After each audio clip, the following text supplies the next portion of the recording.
on that. Give me 1 second here, okay? So the Joe Budden podcast, right? First of all, I didn't listen to it until this year. And I caught up. I was a truck driver at the time, and I caught up on pretty much everything that I needed to catch up on, all the news and everything like that on his podcast. I didn't listen to the older shit. I listened to when Maul came on the show, because I feel like Maul is, as Charlemagne said this on the Brilliant Idiots not too long ago, he's the treasure that Joe needed on the show. And I feel like with his comedic relief, with his coolness, with his suaveness, it makes everybody in the circle, in that podcast circle, unique. You know, Joe is more of the type, obviously, to analyze. He gives his opinion. He gets, he gets into philosophy. Rory is obviously more on the outer surface. You know, he believes in the logic and the fucking the current stuff that's going on. He doesn't dig too deep in like the shit that that Joe gets into. And I think that's where their chemistry was Joe is more philosophical. Rory is more, I guess the opposite, you could say, more skeptical, or more, realistic about what's going on in the world, which makes him a great executive, And I was kind of a weirdo and looked up their zodiac signs. Joe's a Virgo, obviously. His birthday just passed. Rory is a Taurus. And so I have a brother that's a Taurus, and he's pretty much like, it's just straight on. If they don't see the facts right there, if the lines aren't blurred, they're not going to take the chance to open their mind up to different shit. And I think that's what Virgos are good for, is like stepping outside of the box and just opening their mind up, because they're so consumed into all sorts of different shit that they every day it's just nonstop thinking about creativity. I'm pretty sure if you're a Virgo and you're listening to this show, you're like, yo, I'm thinking about 100 different things right now as you're talking. And Taurus people aren't like that. They're kind of just straight to the point, kind of like me. I'm a Leo. And I don't want to get too deep into astrology, because that's kind of weird to talk about guys and their signs. But the Joe Budden podcast is so dynamic, because I feel like it's all the pieces put together. You have Maul, you have Joe, you have Rory, and you have Parks. Parks chimes in every now and then. Same with Maul. Rory and Joe keep the show going, because they have content and they get into depth with their conversations. Maul is just more realistic.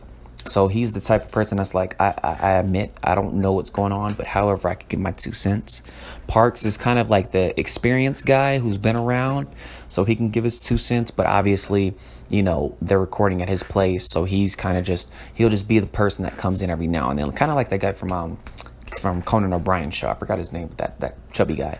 But that's how Parks is like in that situation. It's just he'll give his 2 cents about anything that's going on, but he's always up to date, And that's what I love about their podcast, is they're all always up to date. They're all always doing something. And the ones like Maul, who's not up to date, he'll give his 2 cents on how he feels just in general. Like if you're talking about, Coca-Cola is, fucking leaving and Pepsi is coming in, Maul is the type to say like, yo, I like Coca-Cola because ... Whereas Joe would be like dissecting the Coca-Cola history, and Rory is the type that would keep you updated on like, yo, Coke and Pepsi are, butting heads. However, Pepsi is like this and blah, blah. You know what I mean? So it's always like they all are so dynamic in their own ways, and they all create their own lane. And I think that's good for the future, because I feel like if the Joe Budden podcast, knock on wood, God forbid, leaves, Rory would have a job, Maul would have a job, Parks would have a job, Joe would have a job, And that's important, and it inspired me as a podcast host, because I do music as well, but with podcasting you can literally be yourself. And for them, for people to have a show where they're just saying shit that they basically talk about every day, it's phenomenal, And so listening to their podcast, I heard about the smoke with Eminem that Joe Budden had, or that Eminem had with Joe, and Joe obviously responded back on the podcast. And listening to that and listening to the Brilliant Idiots, because they did go in on the Brilliant Idiots because of what Charlemagne said during the Joe Budden interview on the Breakfast Club. So they you know, it's great for me because I love competition. I love people who compete against one another. That's why I watch UFC, which, you know, we'll talk about that later with the whole Conor McGregor and Khabib thing. I think that 4 people for that show are important because they're all so dynamic and they all have their own lane. And I think that that's something that is good. If you want genuine podcasts, you tune into the Joe Budden podcast. If you want something that's funny and just hysterical, you know, you go to the Brilliant Idiots. So I listened to the Brilliant Idiots podcast today, and I listened to what Andrew and Charlemagne had to say about the Joe Budden podcast. And obviously, you know, it's all fun and games, it's all jokes, it's all competition between the podcasts. But I get that that Andrew and Charlemagne are just there for the play. You know, I feel like Maul and Rory, their response to Joe Budden's interview on the Breakfast Club was sensitive because I guess from what Charlemagne was saying, he was just fucking around with Joe, you know.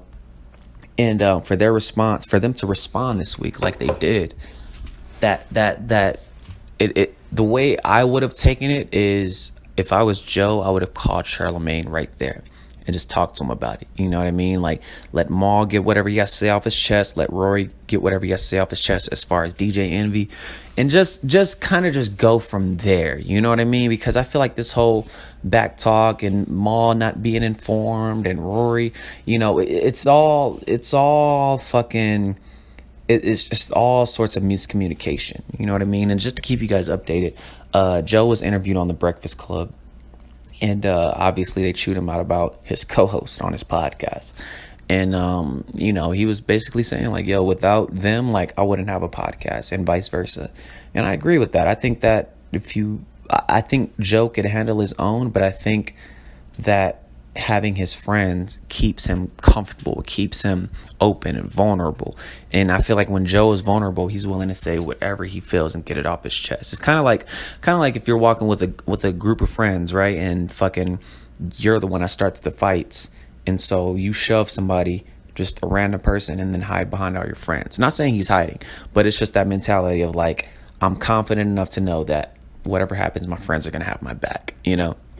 And so that's what I got out of that podcast episode. The Brilliant Idiots responded by saying that obviously Andrew is a loose cannon, you know, and Charlemagne is obviously developed and grown since 2010, so he's a lot more mature in what he says and careful in what he says as well. Whereas Andrew's the complete opposite. You know, no sponsorship. I don't have to be appropriate. I'm a comedian. You know, I get to do whatever I want. That is good.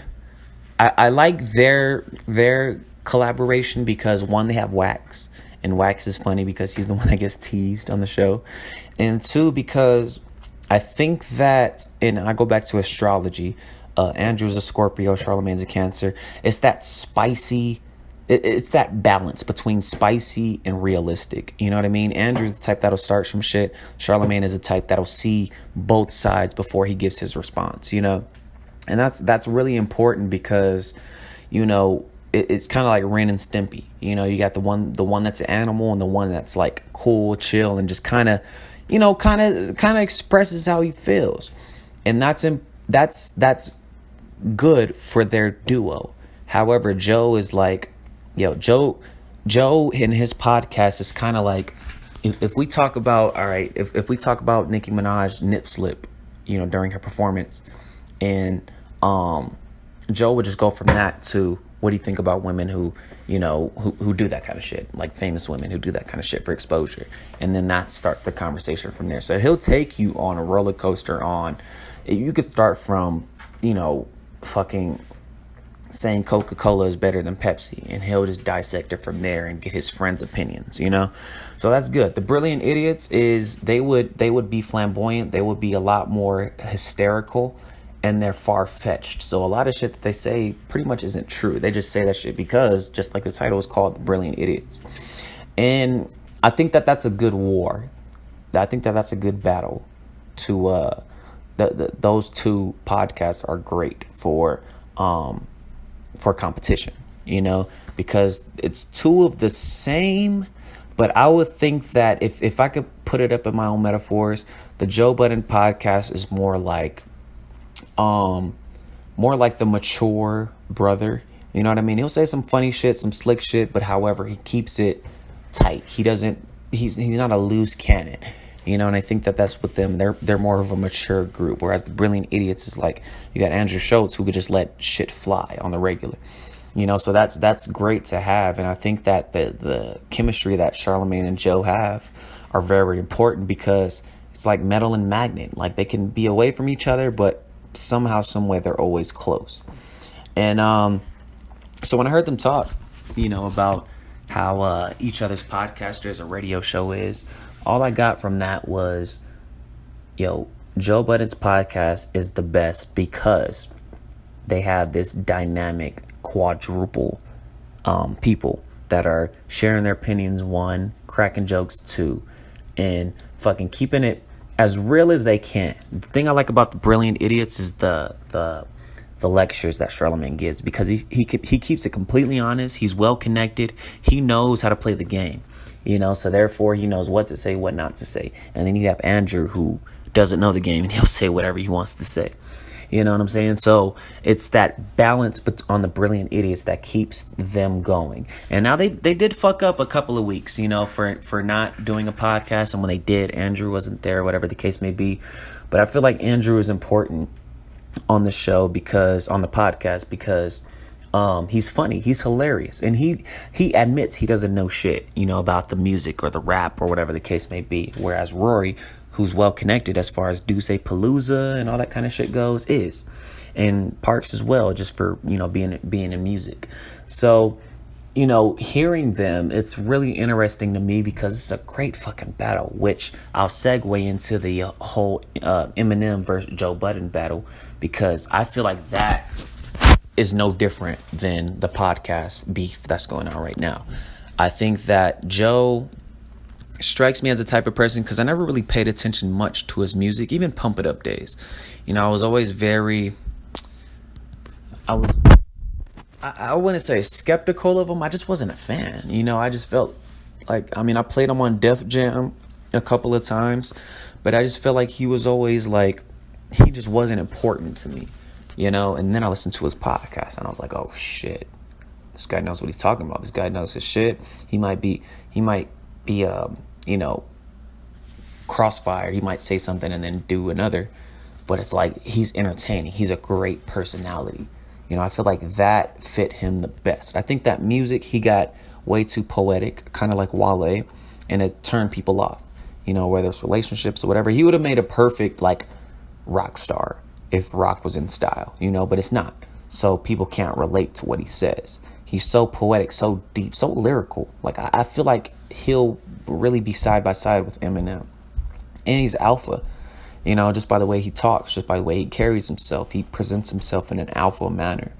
And I think that a lot of people can't handle that kind of shit. So when I seen that Eminem, and I'll get into the album, but when I seen that Eminem, diss Joe Budden, I was like, oh, this is perfect. Because Joe, listening to his podcast, obviously he was heated. I'm like, yo, I want to hear what you got to say to M. Because I'll be a fucking phenomenal. They're both in their 40s. They're both older. They both are experienced and seasoned. They can fucking handle each other. And Joe has bars. Like, a lot of people, just like the people on Twitter who, disrespect Bow Wow as if he didn't have hits. Yo, Joe has bars. And you got to be intelligent, one, and you got to be book smart, two, to actually know, like, what he says. But when you hear it, it's like fucking amazing. It's golden. And I think that him and Eminem would definitely bump heads in a way of who can be the best, who can take off faster than the other. And that's a perfect matchup. I don't think Eminem and Crooked I would see that shit. I don't think Eminem and obviously Royce the 5'9", because they had their beef, I don't think that they would be there. I don't think Eminem and Joel Ortiz will be there. So I think that with Joe being the person that he is, right now at least, that'll be a perfect match, because, like I said, it's fucking it's fucking competition, you know, and for people to come out of retirement and compete, it's fucking amazing. I love Eminem as a person. Now let me get into his Kamikaze album, okay? Let me timestamp this shit. Oh, actually, before I do that, because that is what I'm going to talk about after this, let me talk about Lil Yachty being pulled over, okay? So we're at, let's see, 22:31. So Lil Yachty being pulled over, he tweeted. Let me try to look for his tweet real quick. Damn, man, I'm just fucking looking at all this rest in peace Mac Miller shit, man. It's like crazy. Yeah, Mac Miller was a jewel, you know. So he said, fuck, damn, you know, because I'm checking his Twitter, but it's obviously buried with all the other tweets that he has. But let me see if I can pull it up on Google, because it's important. It's important that a lot of people realize this shit, okay? Because, you know, fucking